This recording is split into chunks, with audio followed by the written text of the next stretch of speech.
మనకి భార్య ప్రేమ కంటే, భర్త ప్రేమ కంటే, గురువుల ప్రేమల కంటే, చివరికి దేవుడు ప్రేమ కంటే కూడా ముఖ్యమైనది ఒకటి ఉందండి.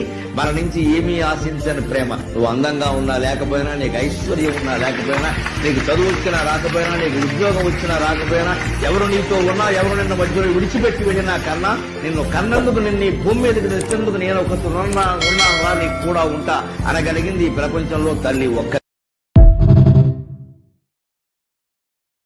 మీ దగ్గర అప్పుగా 1000 రూపాయలు జరుగుతుందేమోనని తిరిగి చేస్తారా? చూడపారో, అప్పు ఇవ్వడమో తప్పు, అప్పు తీసుకోవడం తప్పు. ఈ రెండిట్లోనూ సుఖం ఉండదు. మన స్తోమత ఎంతో దాన్ని బట్టి సర్దుకుపోవాలి. ఇదిగో, నేను అప్పు ఇవ్వను. ఈ 100 రూపాయలు గిఫ్ట్ గా ఉంచుకో.